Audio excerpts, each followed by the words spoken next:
Dehenna, very nice to see you. Hot-footed in from Brazil to come and do this show, by the way. Just for me. So, you know, she's here not for a very long time, but for the next hour, certainly, we're going to be looking at all the big stories that we've got. If you want to get in touch with us, you know what to do. 0344 499 1000. We're going to be looking ahead as well to a lot of protests coming up this weekend in lots of different parts of the country. It's going to be in Epping, it's going to be in Aldershot, it's going to be in Altrincham up in Manchester, it's going to be in Norfolk, it's going to be in Diss, it's going to be all over the place because people are sick to the back teeth of seeing these migrants coming in, being put up in hotels, living high on the hog, and seemingly just being given everything for free. Meanwhile, nobody can afford to do anything. There's a third runway coming up at Heathrow as well. Keir Starmer is going to be going head-to-head with Sadiq Khan on that one. And guess what? The boss of Jaguar has quit. We've been talking about Jaguar ever since they went woke and have gone broke. They've lost their sales team to the point where they've now sold something like 97.5% less cars than they did this time last year, and now the boss is gone as well. Also, Tulip Sadiq, Keir Starmer's best mate, is going to be apparently put on trial in Bangladesh. You know, she was the corruption minister. She was put in charge of corruption. And what did she do? She managed to get herself charged with corruption in Bangladesh. Well done, Tulip. Fantastic. Well done. Best job of all time. Lots of other stories to talk about as well. Coming up, big weekend as well. Goodwood too. If you were listening yesterday, Templegate gave you a treble. And if you'd bet on it, you would have won a lot of money. 29 to 1 was the thing. So we'll bring you a bit of that as well. This is Morning Glory. Let's get it on.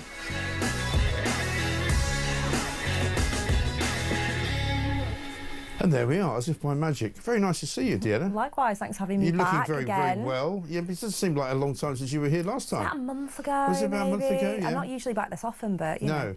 How's life in South America? It's good. Quieter than here at the moment, I think, based on how many stories we're going to try and get through it's one of those today. things that, you know, there would have been a time when people would go, oh, yeah, you better be careful when you go to Brazil because, you know, there's a lot of people, you know, who want to steal your phone and maybe nick your watch and, you know, you've got to be really careful. There's a lot of street crime and, you know, it's a bit of a third world country. You might not really have a good lifestyle there. You know, now you come, it's the other way round, isn't it? You're coming to Britain going, don't get your phone out in London, you know, be very careful. It's a bit of a third world country. It's not very good. Seriously. I'm more aware of probably phone thefts in London than I am in the city I live in Brazil, which is baffling and never something that I particularly expected. No. But we're not going to talk Britain down today, are we? We're not particularly. We don't need Britain's to. Great. Britain is great, right? But unfortunately, it's being stewarded by a lot of really, really stupid people. There is some interesting stewarding happening at the moment. I mean, Britain is great. Despite the politicians, is what I've always said, you know. And I've always used to say that when I was one as well. Yeah, so. No, I did. I've always said, look, don't put your faith in politicians. They're not going to save the world. They're not going to make your life better. All you can hope for is that they actually, you know, when they are in charge, do things to improve your life. Unfortunately, at the moment, that's not what's going on. The Labour government is doing things that are, you know, disimproving our lives, I'd have to say. And in fact, let's kick off. Why not? Because we normally do Friday, we do a load of gaffes and things that people have done which are stupid.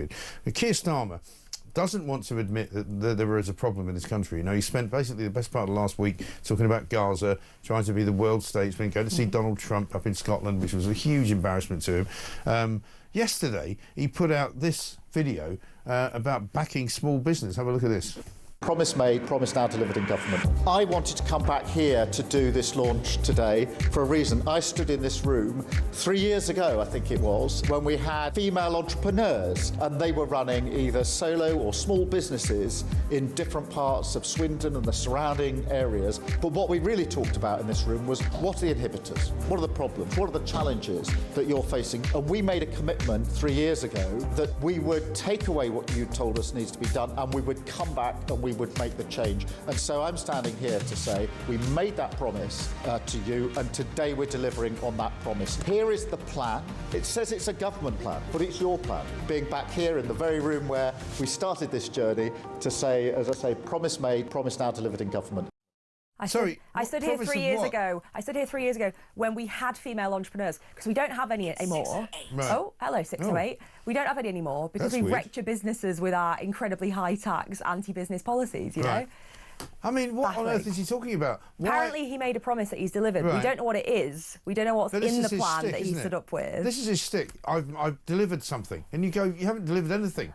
all you've delivered is the worst economy Britain has seen for a very, very long time. All you've delivered is really, really difficult circumstances for entrepreneurs to run a business. You know, you put national insurance up, you put basic minimum wage up. What you've done is you've created an atmosphere for people to leave the country, basically. I mean, there are so many people leaving the country. I mean, you're one of them. I know that may not be, economically inspired, but at the end of the day, the government and the economy under Labour is a disaster.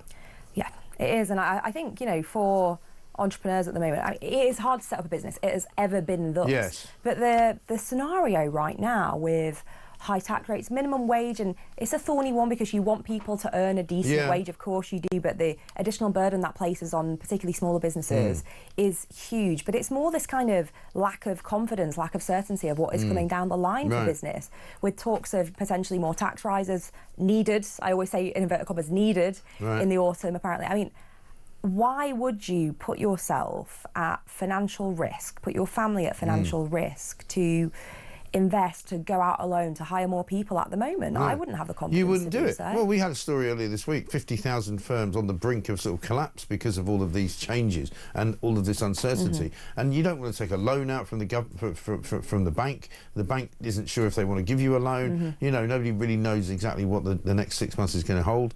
And it's just really, really awful the way that they have. But the thing that really annoys people, and this is why Keir Starmer is one of the most hated prime ministers ever, is that he keeps doing things like that and making out that everything's fine. We promised this and we delivered it, and you go, well, you delivered what? Exactly. It looks like a 12-page document, but we don't know what it is. We don't know what it's going to do. I haven't seen, whatever the document is, but I can be pretty sure there's not much in it that's going to be very inspiring, And also government, particularly Labour government, doesn't know how business works. They don't know what it's like to be a small business. Yesterday he was talking about, we're going to make sure it's really, really difficult for people not to pay their bills so that you won't have to chase them. Well, the government can't affect that. There's nothing they can do, is there? Absolutely. No, you're absolutely right. And it's a funny one, isn't it? Because you can't have a parliament that is representative of every industry, every background, whatever. But I do feel like there are not that many business people elected, and maybe it's because they, realise in business it's easy to deliver stuff. You have a level of freedom, and as a politician you kind of don't do that. It's much harder. I mean, pay is not great for politicians in the UK compared to elsewhere. Maybe it's that, I don't know, but we do definitely need more of a kind of entrepreneurial spirit in Parliament, where we don't just look to the state to deliver solutions, which you tend to do as politicians. It's like, what can we do as government? What new law can we make? What regulations can we put? And get out the way. Yeah, right. Get out the way. Just lower taxes, let businesses crack on. I mean, the Mail's got a piece today saying high street sales fell for the 7th month in a row. Shoppers come under huge pressure with rising food bills. Again, I don't know what the prices are like where you are, but prices, where people go to the shops now, everything's going up. We've got this ridiculous idea that food inflation is running at something like 6%, they say, officially. But it's a lot more than that, because when you go and buy, a packet of pasta that used to cost 50p, it now costs 80p. That's a massive rise. Well, and it's a smaller packet, it's half the time. And it might not seem like a lot of money to people, 80 pence, as opposed to 50 pence. But when you think about it, that's like, paying 80 quid for something that used to be 50 quid. It's mad. It's completely crazy. And business confidence has collapsed to its lowest level on record as firms face a cacophony of risk, according to this piece here. Rachel Reeves, who hasn't been seen this week, nobody knows where she is. Basically, optimism has evaporated in the face of higher taxes, rising employment costs and red tape. Bosses are calling on the Chancellor to urgently quash rumours of further tax rises for business this autumn to help restore shattered confidence. Well, one of my bugbears on not on this, I mean, I've got a lot of bugbears about the current state of the economy and business confidence and what have you. One of my bugbears about that entrepreneurial spirit thing is that when you're at school and you're doing your exams and you go and sit down with a career coach or a career advisor and they say, what do you want to be when you grow up? You're good at maths, you should go do this. It's always, you should do this job. It's never, you should think about setting up a business. You're really good at these skills. You could set up a business in this area. Let's advise you on how you can do that. I think we're really, really missing an important piece there. But also that kind of wider financial education piece as well for kids, where you could be taught at school how mortgages work, how bank interests work, how business loans work, what it means when you hire people. Why are we missing that piece? We want to be this very entrepreneurially driven nation. And yeah, I think we don't equip enough young people particularly, and actually not just young people, people further on in their career who might want to go solo, with the kind of tools and the wherewithal to do it. Yeah, there's and then no you real add help in for this, them. you add in the costs and the general state of the economy. It's no wonder. It's no wonder. It really is bizarre, isn't it? Let's look at a couple of the other stories that are on the front pages, particularly the one that I'd like to talk to you about is the one on the front page of the Telegraph. Emails have revealed that Whitehall has set up a spy unit in order to look at what people are saying. I mean, we've got, you know, a very strange... We've got the online safety bill, which is sort of kicked off this week. I don't know where you were on that when you were in Parliament.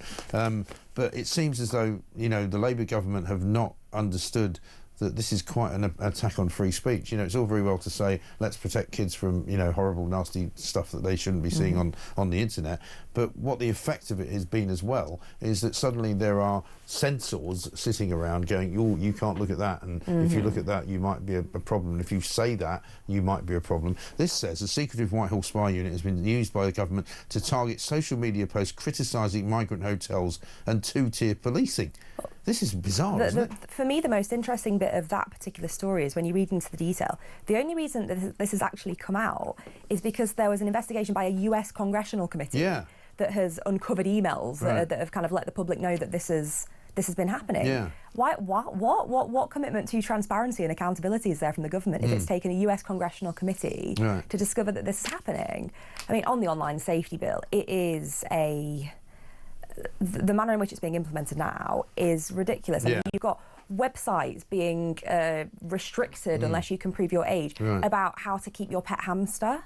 That was an example I saw. Really? Yeah. Spotify now, if you can't prove that you're 18, I assume because of songs with naughty swear words in, you're not allowed to look at Spotify, which means if you can't prove your age, some people aren't being able to access their Spotify accounts.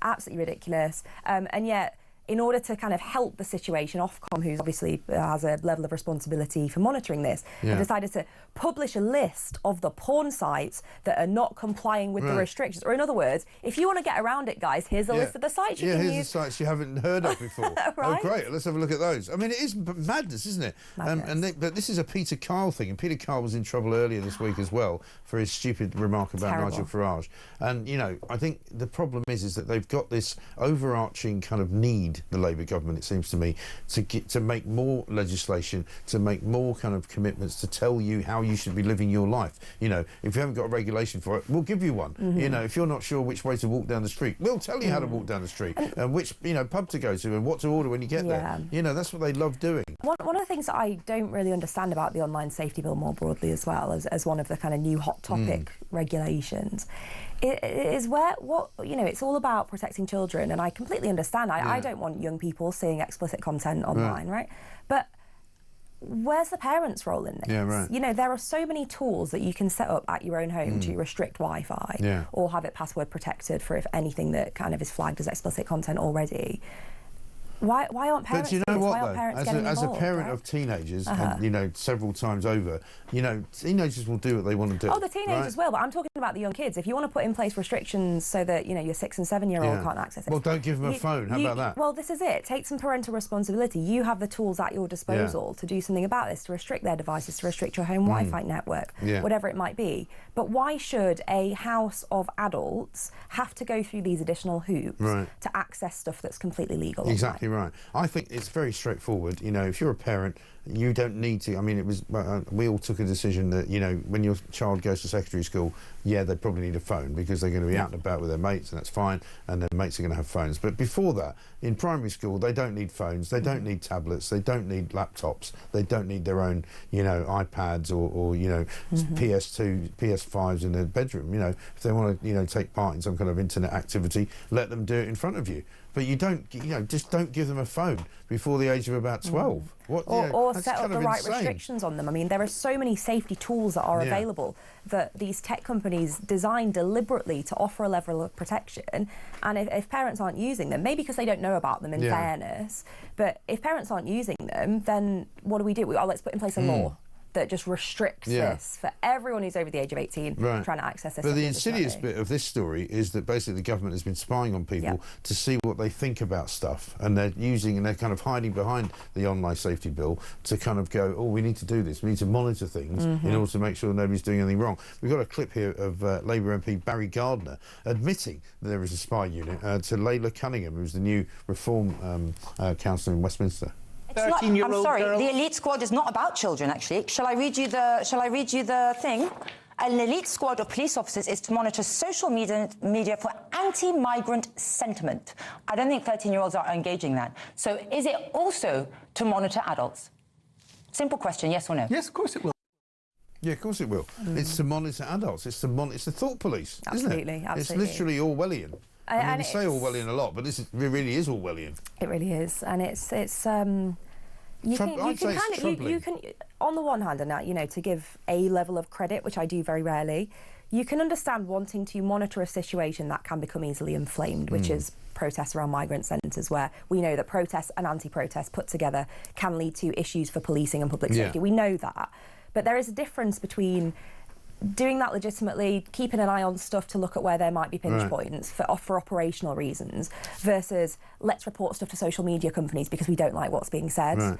And it feels to me, looking at some of the stuff that's come out from this congressional committee, that this is people in this unit reporting quite innocent things to social media companies to try and get it taken down when it doesn't hit that criteria. That's the thought police, and that is, I think, really worrying. And that is because when there is no kind of, you know, limits to what they can do, and you don't really know what the parameters are, you have no idea why they're doing it, and that's the problem. I mean, this is the same thing that happened during COVID when Neil O'Brien started putting a list of journalists together, and Julia Hartley-Brewer's name was certainly on the list. I think mine was as well. You know, people who were a little bit kind of recidivist, who weren't quite sure that you know, what the government was doing was right. You know, they shouldn't be compiling lists of journalist names because they don't agree with what they're saying. You know, that is not right. Anyway, listen, it's 20 past 6. It is the 1st of August. We are in a brand new month, believe it or not. Proof that Starmer's Smash the Gangs campaign is a joke, and Strictly Star has had her phone nicked in London. Surprise, surprise. We'll talk about that. Come in next with Dehenna Davison.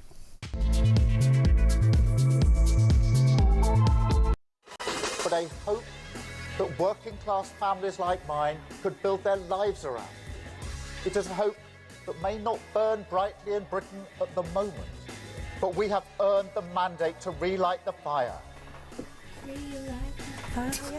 Yeah, isn't that a sort of a take that theme? I mean, you could never imagine Keir Starmer in a boy band, could you? And relight the fire. What's he talking about again? So we do this a lot now. We just sort of use clips randomly to kind of explore what it is that Keir Starmer is all about, because nobody really knows what the guy is all about. What makes him tick?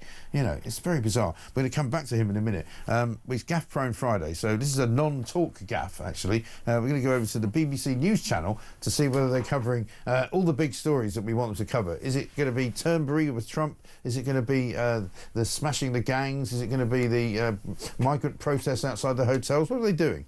Okay, so we're going to spin it, let it go round you once, then you're going to start to push with your tummy forwards and backwards, just like that. Is it nice wrong and I'm holding fast. my hands out like I'm on an airplane? Just relax your hands just I can't relax, I feel really unrelaxed, Carla. You're doing so well. I feel like I'm not this really... is it. Short, sharp pulses, forwards and backwards. Keep breathing. Oh my God. Keep breathing, you're doing really well. And then, yeah, excellent. That's the world today, apparently, on the BBC. Well, it's funny, Mike, because I've actually got a hoop outside for you. Your licence fee at work. What are they doing? Haven't they got any like big stories to report on? I mean, there's the Gaza, you know, war. There's Trump at Turnberry. There's the, you know, migrant protests. But you can lose inches off your waist if you just use a hula hoop. Yeah, just use a hula hoop. That is really weird, isn't it? That is very bizarre. Let's look at Starmer on the front page of the Mail. Keir Starmer's pledged to smash the gangs in tatters last night after a new record. We actually mentioned the record yesterday because no matter how many times they talk about, you know, smashing the gangs, stopping the boats, doing a deal with one in, one out in France, whatever it is, they just keep coming. And nearly 900 people came on one day, just on Wednesday, you know. I mean, obviously, you know, you were part of the government that was in before this lot came in, and it got worse and worse and worse as every year passed, because I was looking at some figures, I think, from 2018, 2019, and there was only a couple of thousand people that came back then. Now, we're looking at probably 50,000. Yeah, one of the things I was going to say is, obviously we saw this problem getting worse under the last government, and there are a lot of people who lay legitimate criticism at the last Conservative government saying, why didn't you do more to try and tackle this? I think one of the points I'd raise is that there are a lot of different pieces of legislation we were putting forward to try and tackle it, and Labour voted against every single one. They kept blocking it, yeah. Every single one, including Rwanda, which was controversial as a scheme, but we hope would have acted as quite a significant deterrent. Labour voted against it, and suddenly they got into power, realised how bad the problem was, start talking about offshoring elsewhere, because maybe not Rwanda, but if we do it in this other country, then obviously it's a fine policy. And now this kind of, this huge new announcement of we will send 50 people, is it 50 people a week back to France? That's what they say. When you've got 90 or even more arriving on one boat. In one day. But this is my point, one boat carries 90. There can be dozens of boats on any given day. 50 in, 50 out. No. I mean, it's not going to make a difference. Also, their plan is not just to send 50 out; it's to bring 50 in as a result of those 50. It's a different 50, though, Mike. Come on, give them some credit. It's a different 50, but also they'll be bringing their families. I mean, the whole thing is a nightmare, nonsense. And so, in the end, the people have reached this kind of tipping point. It seems to me, and I don't know if you've been able to see some of the protests that have been going on. Epping is sort of where it started. They're trying to get an audience with the Home Secretary Yvette Cooper, the local council, to say, would you mind just shutting this hotel down? We've got the same problem in Britannia Hotel in Canary Wharf. There's a row going on in Altrincham. There's a row going on in Diss in Norfolk. There's another one in Norwich. I mean, it's all over the country. And this weekend is going to be quite a flashpoint, I think. And there is a sense that people are just, on the brink, as it were. And, it's not going to take much for it to kick off. Well, it's when you see more and more things emerging about things, tools, days out, perks, I suppose, that are being given to asylum seekers. Right. So, there will be genuine asylum seekers in this mass who do need our support. But when they're getting perks that normal working families can't necessarily afford for themselves and for their own kids, you're going to be ticked off about it. Of course you are. And so that's completely understandable. And similarly, some of the prices of the hotels ordinarily for kind of a normal person, business person, whatever, to stay at, and yet these are being used to house asylum seekers, but also means that the hotel is then unusable for tourism too. I mean, we're seeing this in some towns where they're now really struggling to get tourists in because there just isn't the hotel space for them. That in itself is a disaster for local communities. There's a real disaster coming as well in London, because Julie Hartley-Brewer was telling me that there's a hotel near her, a Holiday Inn, which has apparently been taken over by migrants, and she's vowing to go there today and stand outside and start talking to everybody. So you can imagine, that might make quite a lot of them leave the country. They might decide to get out. I don't know, this bad woman standing outside the hotel. But but it has reached this ridiculous point where people just, as you say, have had enough. I mean, we did a story yesterday. I think it's Richmond Council in southwest London are giving free gym classes to asylum seekers. They give them a free gym card, which if you are living in Richmond will cost you 50 quid a month. But it allows you to go and get free Pilates classes, free spin classes, free swimming lessons, whatever. And it's like, why are you giving it away for free to these people? What's going on? I mean, there are ways to exercise that don't require a gym, right? Walking, running, whatever it might be. I don't know. Running from the police. That's a good exercise. I just think it's just indicative of how so many people feel that the overall system is broken for your kind of normal working British family at the moment. And that's devastating. It's devastating. People don't feel engaged. They don't feel that Britain is their Britain. Because it isn't working in the way that it did when they were kids or when their parents were kids, whatever. And we need to find solutions to this. And actually, I think this is one of those issues, kind of like NHS, future of the NHS and waiting lists and whatnot, that we actually somehow, and it will never happen, Mike, but we need to take completely out of politics, because there have to be practical, pragmatic solutions to the amount of people coming in, the amount of asylum seekers coming in, where are we going to house them? But it always becomes, one team says this, other team says it's bad, one team tries to do this, other team says it's bad. We just need to bang some heads together and find some sort of cross-party solutions that will actually work. And fairness is the word, because that's the word that a lot of people say to me now when they ring in or they send their messages in. It's not fair. Yes. Because people work hard, they want to, but I get a lot of people now, particularly this time of the morning, saying, I drive for a living, I've been up since 4 o'clock in the morning, I'm going to be working 12 hours today, I'm going to give half my money away in tax. I mean, I said this yesterday, that for those of us who are kind of, independently employed or self-employed, self-employed, you pay a bucket load of money every July to the government in self-assessment tax to get ready for next year. And, you know, where's it all going? And it's basically going to people who are coming here from abroad who are being given everything for free, and it's going to the 3 million households in this country now where nobody works. Well, my bugbear as well is a huge chunk of it is also going on debt interest. Yeah. Because we've not been living within our means as a nation for so many decades now. I think it's over £110 billion a year now in debt interest alone. Somebody said something to me the other day, but it's something like £8,000 a second we're paying in debt. That sounds interest. probably about right. Which is ridiculous. Baffling. And that's paying for nothing. Right. That's not delivering a service, it's not paying for a police officer, it's not paying for a teacher. It's literally just going on nothing because we can't live within our means. And yet, whenever we talk about improving things, it's always, how do we tax more? How can we tax people more? We need to raise more money. No, we need to get control of what we're spending and spend on the right things. And some of the examples that you've said there and we've discussed about freebies being given out to asylum seekers is one small thing that we can change, but there are thousands of examples, and I'm sure your watchers and viewers and listeners could give us countless more examples of where they think the government wastes money. Totally. I mean, too many civil servants. I mean, we did a story the other day. There are apparently 7,000 PRs working for the government in every single government department. 7,000. And you just think, well, they're not doing a very good job. I was about to say government comms is usually rubbish as well. Well, they are, because everybody thinks the government's crap, basically. Nigel from Brighton says this, your clip about the BBC News Channel is a lot more sinister than you made out. In a week where Starmer was completely humiliated by Donald Trump and the migrant protests are growing, the BBC has gaslighted the mainstream public into believing it isn't happening. That's certainly true. I was watching last weekend, actually, Sky and BBC, and neither one of them was carrying anything on the migrant protests outside the hotels in either Epping or in Waterlooville, which happened just the other day. It's almost as if they don't think they should cover that because it's kind of right-wing news or something. Interesting. Well, I remember on a rival channel that I used to do some work on, there was quite one of the only channels alongside you guys that were really covering the amount of arrivals on small boats at the time. That wasn't really being covered too much initially by some of the kind of more traditional they all said news it wasn't a story. And, you know, suddenly here we are. Yeah. And now everybody goes, oh, immigration's quite a big deal. And we've been saying it for like 5 years. Immigration is like the biggest worry that people have got. And as an MP, you must have heard that from them. You know, because it's visible now for people where they see people wandering around in their hometown who are clearly not from there. You know, and it's not a racist thing to say that. It's just, it's an observation. Let's get a voice note from Liam.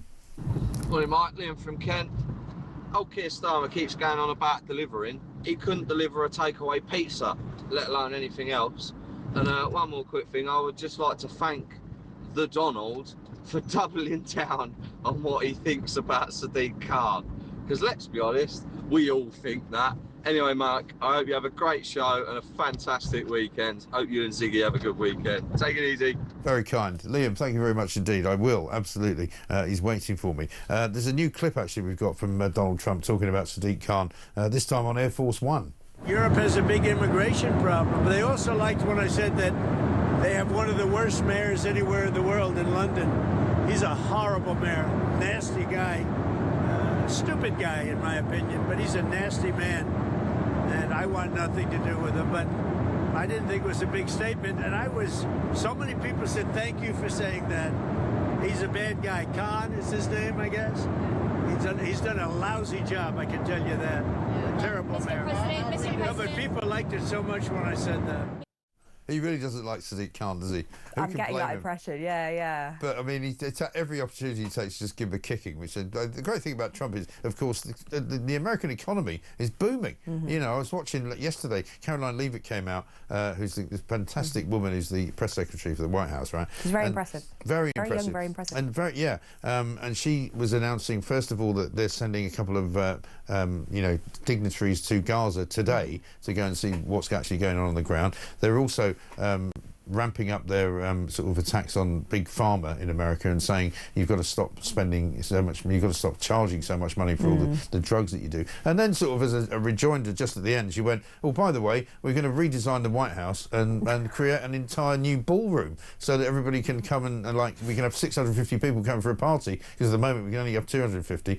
And it's just like, you know, is there anything they can't do? They just keep doing stuff. The ballroom thing did really make me chuckle, because it was, you know, global geopolitics, these problems, you know, and there are a lot of Americans worried about finances right now and what have you, and cost of healthcare and stuff. And then, but a shiny gold ballroom. Yeah, but people love that stuff. Yeah. I mean, the thing is, you know, give them bread and circuses. It's like, you know, it's like Gladiator, isn't it? You know, they love watching people fighting to the death. You know, it doesn't distract from what the government's doing, but instead in this country we've got a government that kind of pretends that stuff isn't happening and doesn't listen to the people and doesn't give them anything to hold on to. I mean, there's nobody really, I don't think, in this country now who goes, this is a great place to live at the moment, because it doesn't feel like that. I also think we've gotten very kind of strange, the strange attitude towards public finances. I mean, we've been talking about things the government is spending money on that doesn't feel right. And yet, you know, renovation of the Houses of Parliament, a UNESCO World Heritage Site, which is literally crumbling into the river. Yeah. And we've spent decades discussing it, haven't done it because it might cost quite a lot of money. Well, actually, in the grand scheme of what we spend on other things, let's crack on and get it done. Right. That is part of our heritage. It's part of our culture. It's really important. Royal yachts. Yes. You know, government planes, like whatever it might be. It is okay for the government to spend money on things like that. We can't be afraid of saying it's okay for government to spend money on things like that, because that's about Britain's reputation abroad. It's about us feeling like the mighty Britain that we always have been. And yet instead we absolutely, you know, we sort of nickel and throw dime money it up to the death. wall on other things. Right. But when it comes to that, we can't possibly... I know. It's weird, isn't it? Really bizarre. This is a great one from Massimo in Great Bowden. He says, I love Dehenna. Shame that she's not in Parliament anymore. And then he says he's got an idea for Keir Starmer's boy band. Ooh. Wrong Direction. I like that a lot. Brilliant. That's That very, is very really good. That is very good. Respect. 6:37. Keep them coming with ideas for Keir Starmer's boy band. You know, what, Keith and the Ukrainians. Sorry, no, I didn't mean that. This is Talk.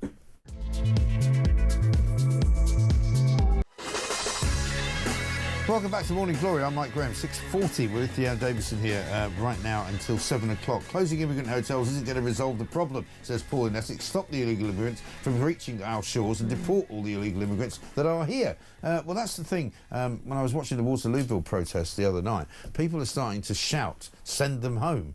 I mean, you know, and it's kind of slightly, I can understand why they're doing it, but it's slightly, you know, unedifying to see that, isn't it? Because you're basically saying, they should all go home. And I know that there'll be a lot of people listening to this going, well, yeah, they should. But it's difficult, isn't it?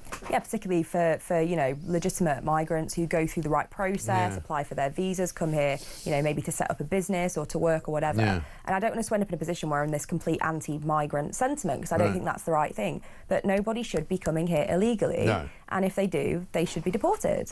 But, you know, there are mechanisms that are often challenged in the courts, and so we need a really radical rethink about how we go about this. Because the problem, I mean, we've been doing Plank of the Week this week, and one of the suggestions was Nigeria, where apparently if you say that you're a storyteller or a poet or an author, you can come to Britain on a work visa and stay for 5 years and bring your entire family.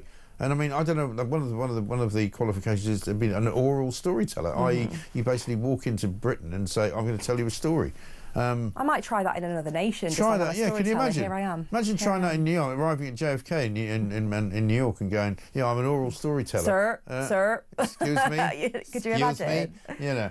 Morning, Mike and Dehenna. Superb start to the show. Straight to the point with no fudging. The Stasi comes to the UK. Well done, Keith Starlin, says Warwick and Devon. And Stephen Bromsgrove, terminology. The Online Safety Bill, as was, is now the Online Safety Act. Yeah, I suppose it is. True. But that's the problem, isn't it? Online Safety Act, blocking porn sites to kids. Yes, it is age verification on the reputable sites, but there are still loads of porn sites online with no age verification, so it's not what it's for, says Aaron. I mean, it's a very inexact thing, isn't it, basically? And also, it's not hard to get a VPN. I mean, a lot of people have them by default on their phones. Well, we've had an 1,800% increase in people getting VPNs, and that was another thing. Peter Carl came out and said people shouldn't be getting VPNs. Well, sorry, mate, it's not up to you. Well, he used even stronger language, I think, when he was saying that, about how if you use a VPN, then you're contributing towards kids seeing explicit content. Yeah, right. What? No, exactly. What? No, you're not. You know, I've used a VPN for years, half the time. It's called freedom, freedom of expression, freedom of movement, whatever you want to do. You know, but it's you know, you're talking about places like China and the Middle East where they tell you not to have a VPN because you might get arrested. You know, it's not British, is it? Well, nor is monitoring your tweets about protests, is it? Exactly right. Very bizarre. Other stories should we talk about on the front page of the Times? The number of foreigners in prison for serious violent, sexual and theft offences has surged over the past year. Now there's some some 1,731 foreign criminals in prison in England and Wales for sexual offences, 1 in 8 of the foreign offender prison population, and 10.6% of all sex offenders in prison. We've got to change this as well, haven't we? Can we not just kick them out and send them back to their own countries? Big problem. So one of the difficulties we have right now in terms of the kind of laws as they're written and things that could be, you know, challenged in the courts is that unless we actually have a deportation agreement with their kind of home countries to send them back, it's actually at the moment really difficult to do so. And so one thing I will to some extent praise the Labour government on is that they have been doing work kind of behind the scenes to get these deportation agreements in place. We did it while we were in government, but it's a slow process. It takes a lot of negotiation, and then there might be an agreement that, you know, we can send back 100 people or 50 people or whatever. What's the reason for that, though? Why is it so complicated? Why, if somebody came here from, say, I don't know, Ghana or, you know, Afghanistan or, you know, Belgium, why can't you just say, you've committed a crime in this country and we're going to send you back to where you come from? Why do you need an agreement with that country? Well, would you want them back? You could deny them at the border, right? Well, yeah, but the point is that, you know, they are a citizen of that country, is what I'm saying. So why do you need an agreement? I'm not saying you're wrong to suggest it. I'm just saying, why do we need it? Well, I don't know. I don't know the ins and outs of the specific kind of regs, laws, you know, human rights. Because, I mean, it seems to me whenever we've had situations, say, for example, when, you know, somebody gets done for drug smuggling in Thailand, you know, we try to get them back because we say it's better for them to spend their time in prison here. Rather than, you know, rotting in some ghastly, you know, Bangkok Hilton scenario. But why don't other countries do that? There are some, aren't there, where I think there will try to be a deportation order for a particular individual, and then it's challenged because if they go back, they could be at threat of worse punishment back in their home nation because of the atrocity of the act that they've carried out. But why do we care about that? No, but this is it. This is because of the atrocity of the acts that they have carried out, right? And there's a level of kind of consequences for one's actions here. Right. You know, we wouldn't dream of going overseas and committing crimes and then expecting to be treated the way that we would be treated at home if we committed those crimes. Exactly. You know, it's It's like if you go to Spain or you go to Italy and you see the way the police are there, you don't mess with them. No. You know, you wouldn't go up to them and start, you know, flicking the hat or, you know, going, you know, don't give me, you know, a toss what you say. You know, you have to behave as you should behave. It seems to me that it's a big problem that no government has really got to grips with. You know, Ben Brindle from the Migration Observatory at the University of Oxford says the younger age of the average migrant compared with the British population, as well as the higher likelihood that foreign defendants were denied bail, explains the increase in the numbers of people in prison. But, you know, the number of foreign-born prisoners is now higher than at any point since 2013. Well, if you recall on this one as well, there was a move to try and stop this data even being published, wasn't there? Yeah. So that there wouldn't be a sort of... Well, this again comes to the secretive nature of this government. You know, they'd rather not tell you stuff, you know, which is really a problem. Let's talk about Jaguar. I think have we got the advert? Remember this advert? Have a look at this. It came out a few months ago.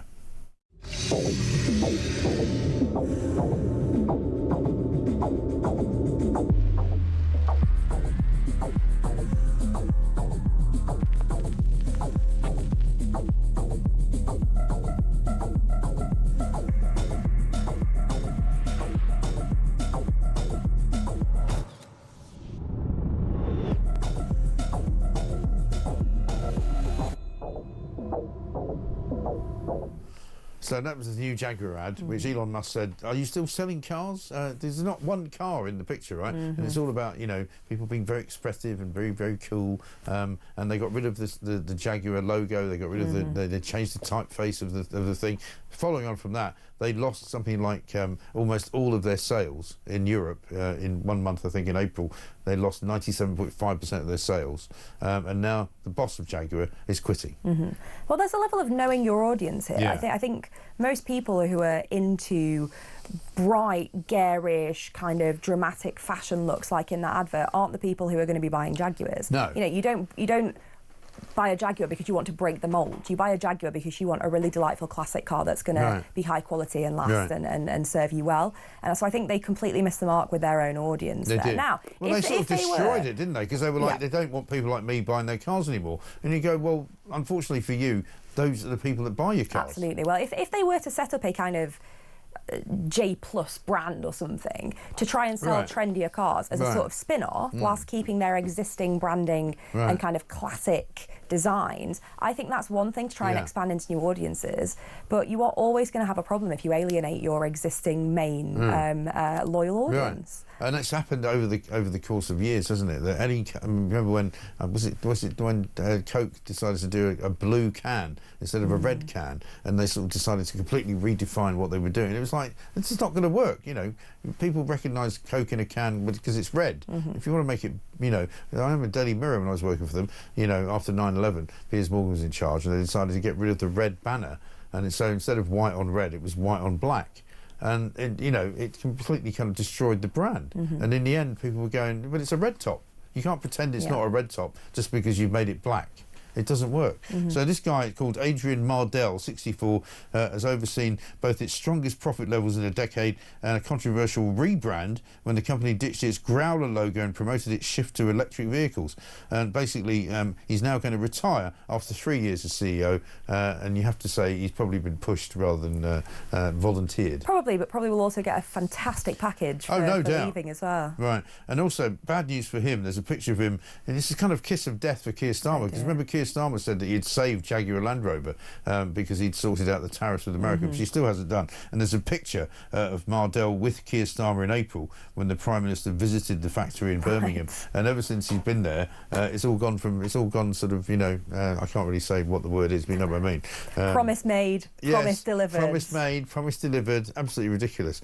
Yeah, just remarkable. On Tulip Sadiq, this one from Bill in Cheshire. Tulip on trial. Do you think Starmer at his next press conference will mention her, i.e. young girls watching this will be so proud and will think I could do that, etc., etc., because that's all harking back to his speech about Rachel Reeves. And Aaron in Belfast says that packet of pasta 50p to 80p is more like 50p to £2.50. Goodness me. What's it like in Brazil, food price wise? Food prices tend to be quite good because, you know, labour laws are different, conditions and environmental standards are obviously different. Right. So, you know, I mean, the price of meat is very, very low for beef, for chicken and things. It's which is fantastic. You can eat really well for not a lot of money. But contrapoint to that is salaries are also very, very low. So comparatively for someone on a Brazilian salary. It's not cheap, but you can eat relatively well for not a great deal of because cash. food in this country has just become so expensive. I think a lot of people complain about it all the time because it is, whatever you may say, it is obviously a necessity. Well, my biggest shock is not the necessity of food. It's drink. So, you know, over in Brazil, I can go and buy a round for 5 people and spend anywhere between £10 and £15 and get a good round. You know, you're not talking whatever the cheapest pint is. Here, I bought 3 drinks the other day and it was £27 and it was nothing fancy and I winced visibly. I was out and I was shocked the other week. I was out in Marlow, which is out near Henley, staying in a not particularly ridiculously expensive hotel. I had a glass of rosé wine, £24.25 for one glass. £24 for a glass of wine? Large glass of wine, yeah. Wow. I know. Wow. I know. I was like, that is ridiculous, totally mad. I had 2, of course. Obviously. 6:51, we'll be back after this. The British people had to look us in the eye and see that we can serve their interests. Yes, there we are. Keir Starmer. We'll be playing a few gaffes throughout the course of the day, and almost everything he says is actually a gaffe, and we'll come to one for Sadiq Khan in a minute. Dehenna Davison's here. You haven't got much longer, so we're going to have to squeeze a few more stories in. Working from home. Big bugbear of mine, right? I go on about it all the time. Story on the front page of the Times today says at 3 p.m. on a Friday, people who work from home basically knock off and they pretend that they're continuing to work, but they either go to the pub, they get in the car and drive somewhere. They're just basically not doing anything, which is as I always suspected. I suspect they do it every other day as well. So I work from home, controversially, for a company that's entirely work from home. Right. And I don't work Fridays, so I can't comment on clocking off at 3. And of course, you don't work Fridays at all? I don't work Fridays at all. I'm part-time, which kind of explains it. But I think for me, I find it a tricky one because I think businesses should be free to run themselves how they want. If they want to have no working hours, if they want to have, you know, you don't work 9 to 5 as long as you hit your targets, that's fine. And I think businesses should absolutely be free to do that. And if they want to have a very flexible approach to working hours, that's for businesses to choose to decide whatever. But if you are contracted to work set hours, as many people are, and have set tasks to complete, and you're working from home, then obviously you shouldn't be taking the mickey. No, you've got and to, I think it also, I mean, for me, obviously, private companies can do what the hell they like, and that's fine. But if you're dealing with some, say, what they call a public-facing role, and you have to, answer calls from consumers, or you're running a some kind of helpline, you can hear people working from home. There's a dog in the background, there's a kid running around. That's not good. But also the public sector, I think, is to blame for an awful lot of this, because they are one of the biggest protagonists of not bringing people back to the office. And I think we saw just a few weeks ago one of the civil service unions saying we're not going to come back to work 3 days a week. You must be joking. We're not coming back to the office. We only want to work 2 days a week in the office. And I think if for taxpayers, we should really be getting value for money from people. And if they're not giving us value for money and they're just swinging the lead, that's not good enough. If the service is being delivered and being delivered well, I don't think anyone would have any particular qualms about working from home. But if there is lack of productivity, and which agency was it? Was it the DVLA? That have gone to working from home and just had a huge disaster in so many ways. Because loads of people were sending in their licences to be renewed, and nobody was actually there to pick up the post. And we've seen there's a story today, and we had the big disaster with air traffic control this week, where it all fell over, and airspace in Britain was shut down for 45 minutes. Apparently, people at the air traffic control company are basically told work from home because it's good for the environment. It's better for you. How can you do air traffic control from home? You can't. I mean, our technology's good. It's not that good. No, and it really isn't that good. And we know, for example, that the last time there was a problem, I think it was in the summer of 2023, the airline business was shut down for about an entire day, which caused massive problems. And one of the reasons it took so long to be fixed was because the engineer had to drive in because he was working from home. And so it took him 90 minutes to get to the office before he could even start getting the old spanner out and fixing it. And on something like this, where the stakes are so high, and 90 minutes of air traffic control not working, I dread to think the actual millions of pounds for individuals and businesses. The knock-on effect is still going on, because people who are supposed to be going on holiday 2 days ago are still waiting to get a plane. One final one. This is page 20 of the Times, and we love these stories. A roundabout, one of these mad roundabouts. This is in Berkshire somewhere. California Cross in Finch Hampstead, which has got leaves on it. It's got all kinds of weird dots and spots and sort of arrows. Nobody knows why, but it's apparently been given an award. It's the worst designed terrible? Thing I've ever seen. And what it looks like is one thing, but it's just not functional. It doesn't look like a roundabout. No. And surely one of the whole points of road safety is for there to be recognisable consistency in junctions, roundabouts, street signs, like whatever else it might be. And yet one of the comments was, it was something like there haven't been any accidents, so people are slowing down. And people are slowing down because they can't work out what the blooming heck to do with it. Right, because there's a picture of a Mini driving through it, and you can't see whether you're supposed to go left or right, whether you're supposed to go round something. Well, there's no circle in the middle. Dots. There's no dot. There's no hump in the middle. It's just a random big circle with some leaves around it. There you go. You've got it on screen now. There it is. What is that? It's a Liberal Democrat council, of course, and Adrian Betteridge says, after many years in development and construction, it's great to see this project's benefits being recognised by multiple experts outside the council.